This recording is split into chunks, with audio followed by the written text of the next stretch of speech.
आज से मैं स्टार्ट कर रहा हूँ द्विपद प्रमेय, जिसको अंग्रेजी में बाइनोमियल थ्योरम कहते हैं। क्या है बाइनोमियल थ्योरम समझिए। तो a प्लस बी का पावर n, जहाँ n एक धनात्मक पूर्णांक होना चाहिए,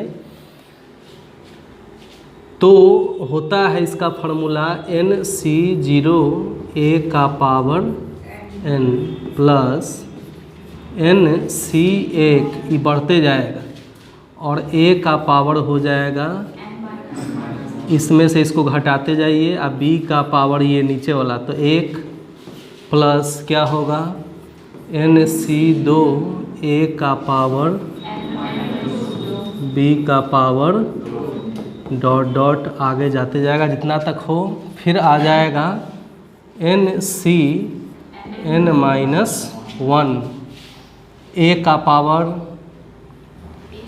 1 और b का पावर n माइनस 1 जोड़ NCn b का पावर n। तो इसी फार्मूला को कहते हैं क्या, द्विपद प्रमेय। प्रमेय कहिए या फार्मूला कहिए। तो यहाँ एक सिस्टम के तहत आप याद रखेंगे चीज़ें। C मतलब कॉम्बिनेशन का C है, जो आप पहले ही पढ़ चुके हैं। NC0 और n तो सब में कॉमन है, आप देख लीजिए जितने भी टर्म हैं।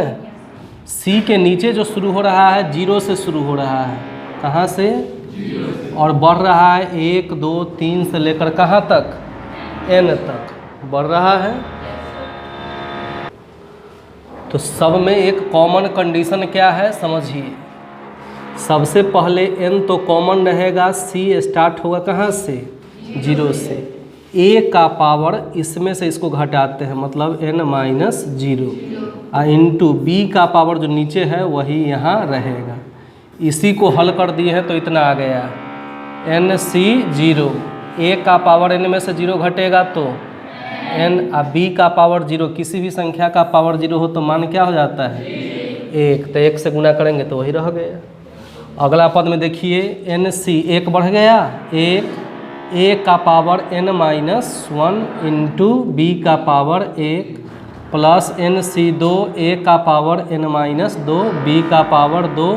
इस तरह से बढ़ते बढ़ते आएगा कहीं ना कहीं NCn माइनस 1। तो a का पावर क्या लिखना है, इसमें से इसको घटा के, तो n में से जब आप घटाएंगे n माइनस 1 तो n माइनस गुने प्लस माइनस माइनस गुने प्लस प्लस, n से n कैंसिल, 1 बच गया तो a का पावर 1 सीधे लिखेंगे क्या, a, और b का पावर फिर क्या, n माइनस 1। NCn यहाँ a का मान क्या हो गया, तो यहाँ a का मान क्या हो जाएगा, n में से n घटा दीजिए तो क्या हुआ 0, मतलब इसका मान क्या, a। तो यहाँ भी a है, लेकिन वह उसका मान चूंकि 1 आ गया तो उसको छोड़ दिए।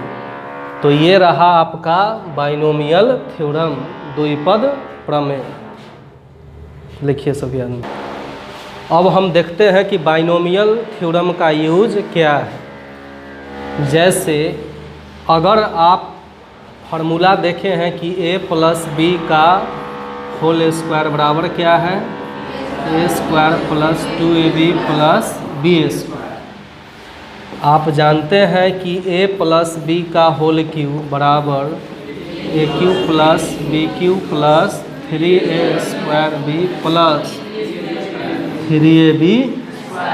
लेकिन यही आपसे पूछ दे कि a प्लस बी का पावर 4 क्या है, तब आपको इसमें पुनः a प्लस बी से गुना करके लाना पड़ेगा, तब होगा। a प्लस बी का पावर 5 क्या है, तो a प्लस बी का पावर 4 जितना आएगा उसमें फिर a प्लस बी से गुना कीजिएगा तब उतना आएगा। वो तो संभव भी है, लेकिन a प्लस बी का पावर 50 पूछ दे तब आपको निकालने में हालत ख़राब हो जाएगी। a प्लस बी में a प्लस बी से गुना करके 50 बार ये प्रक्रिया करना पड़ेगा, कम से कम 15-20 पेज तो ज़रूर लगेगा, तब जाके उसका मान आएगा। और बढ़ा देते हैं हम, 150 कर देते हैं, तो पता चला कि इसी क्वेश्चन में लटपटा के रह जाइएगा। लेकिन बाइनोमियल थ्योरम के प्रयोग से इतने बड़े क्वेश्चन को भी 3 से 4 लाइन में आप बना सकते हैं कि इसका आंसर क्या है। सबसे पहले ये दोनों फार्मूला जो हम जानते हैं और कई बार यूज हुआ है, इसको सत्यापित करते हैं कि इस थ्योरम से इतना आ रहा है कि नहीं। जब इतना सत्यापित हो जाएगा तो कोई भी हो सकता है। तो देखते हैं, इन दोनों को प्रूफ करते हैं। पहले सबसे पहले प्रूफ करते हैं a प्लस बी का होल स्क्वायर को की बात सही है कि नहीं। तो अब जो है a प्लस बी का होल स्क्वायर, इस फार्मूला पर सेट हम करते हैं बाइनोमियल थ्योरम पर। a के जगह पर a और b के जगह पर b, n के जगह पर। तो देखो इसको बाइनोमियल थ्योरम पर कैसे सेट करते हैं। n के जगह पर तो 2c क्या गुने a के जगह पर का पावर n के जगह पर और जोड़ 2c1 गुने a के जगह पर का पावर n-2 मतलब आ गुने जोड़। ये कहाँ तक बढ़ाएंगे? एक बात तो ये भी हुआ कि कहाँ तक बढ़ाएंगे। तो जैसे ही ये दोनों बराबर हो जाए वैसे ही हम रोक देते हैं। जैसे ये मान तो रहेगा यही 2 और c 0 1 यहाँ क्या आ गुने, जैसे ही दोनों बराबर हो गया वैसे ही हम रोक देंगे। रोक देंगे मतलब अंतिम पद आ गए। तो अंतिम पद आ गया तो यहाँ b का मान क्या है, b का पावर n का मान आ गया। अब देखिए आप एक फार्मूला पढ़े हैं, NC0 का मान क्या होता है, कॉम्बिनेशन में पढ़ाई हो चुका है। तो NC0 यहाँ कुछ भी रहे, यहाँ 0 रहेगा तो इसका मान क्या हो जाए, 1 होगा मान।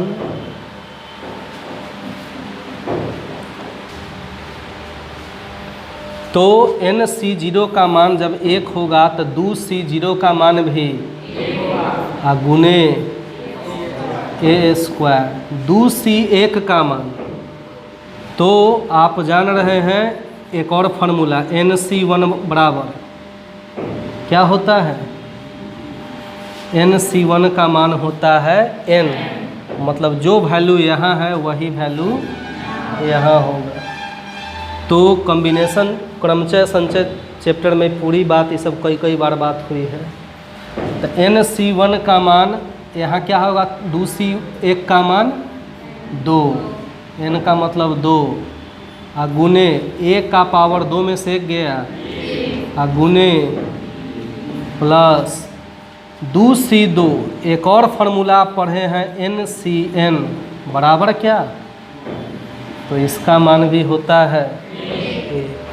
ये 3 बात मूडी में हमेशा सेट करके रखिए, हर क्वेश्चन में आएगा।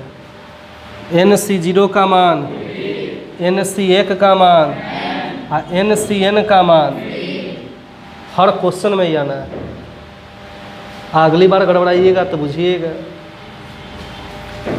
तो 2C2 का मान 1 गुने b स्क्वायर, तो बराबर हो गया a square Ekam plus 2ab plus b square एकम।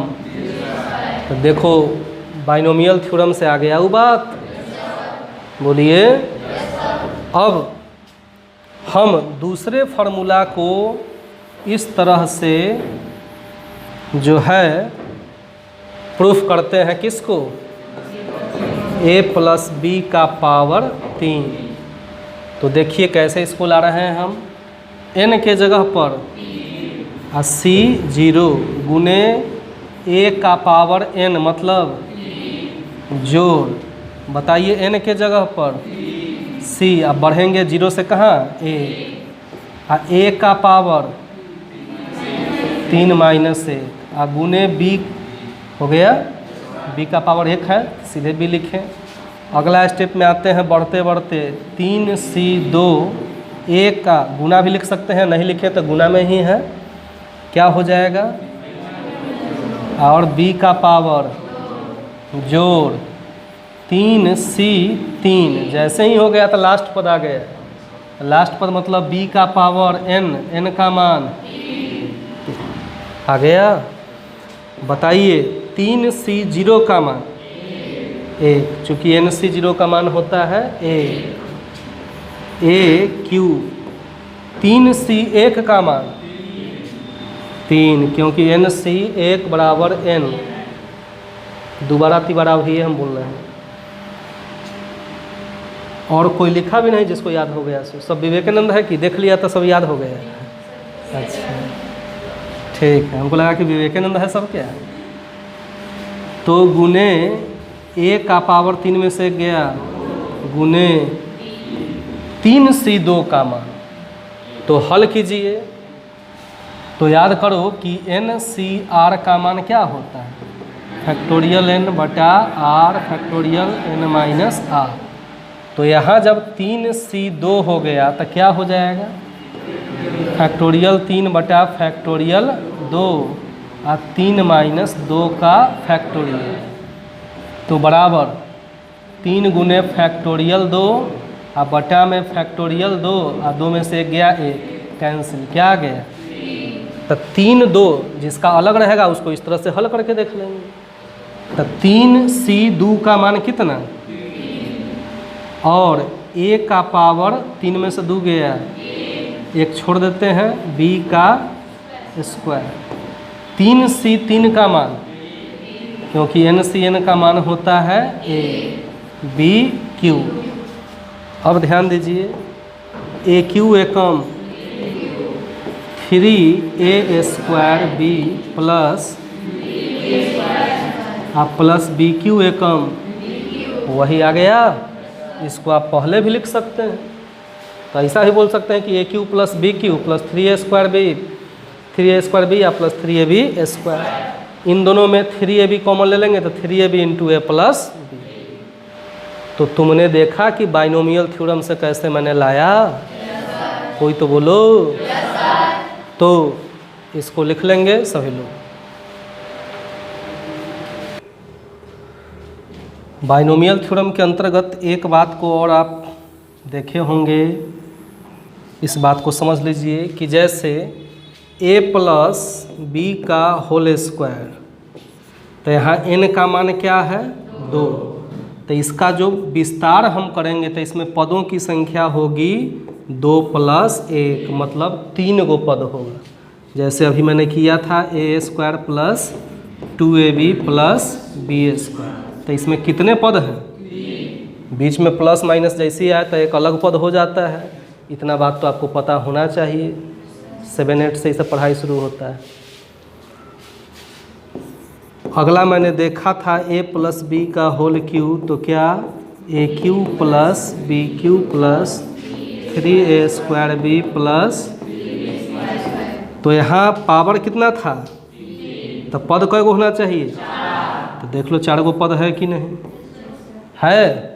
यहाँ a प्लस b का पावर 4 मैंने करके बनाया है, तो पावर है 4, तो इसमें पद विस्तार में कै गो होना चाहिए, तो मिला के देख लीजिए 5 गो पद है कि नहीं।